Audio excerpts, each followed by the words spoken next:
नमस्कार स्टूडेंट्स। आज की कक्षा में आपका स्वागत है। मैं doctor Priyanka Chauhan, assistant professor geography.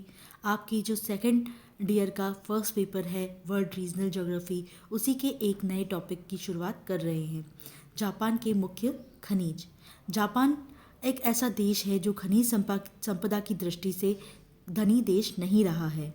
Japan को अपने औद्योगिक विकास के लिए खनिजों तथा अन्य कच्चे माल का बड़ी मात्रा में आयात करना पड़ता है। जैसा कि हम सबको जानकारी है, विदित है कि जापान पूरे विश्व में या एशिया का एकमात्र देश है जो विकसित देशों की श्रेणी में आता है, क्योंकि ये औद्योगिक रूप से काफ़ी विकसित है।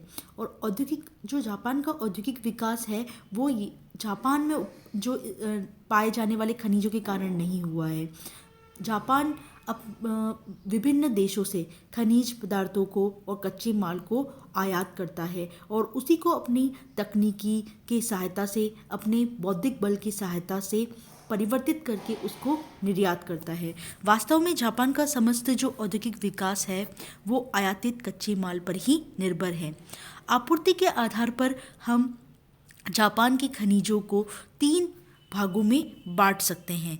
प्रथम जो अगर हम बात करें तो प्रथम वर्ग में वे खनिज आते हैं जिनका उत्पादन यहाँ की मांग को पूरा करने के लिए पर्याप्त है, जो यहाँ पर पर्याप्त मात्रा में उपलब्ध है, जितनी मात्रा में इनको चाहिए। वो हैं क्रोमाइट, साधारण कोयला, जिप्सम, चूना पत्थर, मैग्नीशियम, पाइराइट, सल्फर, सीसा, जस्ता, सोना, चांदी आदि। इसी के बाद में हम दूसरा वर्ग जिसमें लेते हैं, जिसमें वे खनिज हम शामिल करते हैं जो अपर्याप्त है, जिनका आयात करना पड़ता है।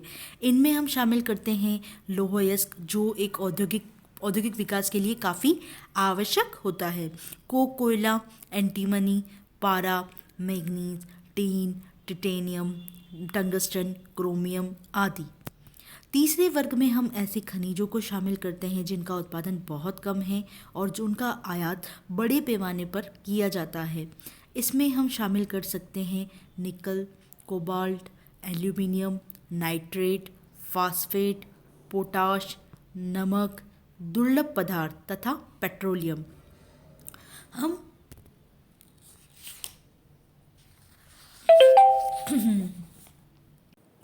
हम पढ़ते हैं सबसे पहले लोहा, जो जापान का प्रमुख खनिज पदार्थ है। जापान के मुख्य जो लोहा के भंडार है वो उत्तरी पूर्वी होन्शु में और केमिशी में उपलब्ध हैं। यहाँ पर 60% लोहे वाला उच्च कोटि का लौह अयस्क मिलता है। उत्तरी पूर्वी जो होन्शु है उसके रेत से भी लोहे की प्राप्ति की जाती है। होकेडे के कुचन में भी लोहे के भंडार पाए जाते हैं। जापान में लोहे का उत्पादन यहाँ की आवश्यकता से कम है, अतः बहुत सा लोहा विदेशों में आयात किया जाता है।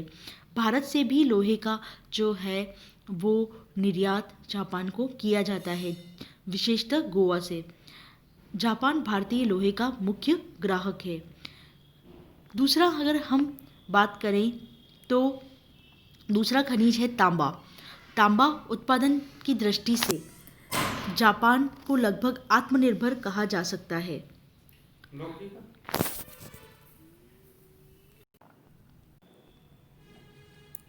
तांबा उत्पादन की दृष्टि से जापान को लगभग आत्मनिर्भर कहा जा सकता है।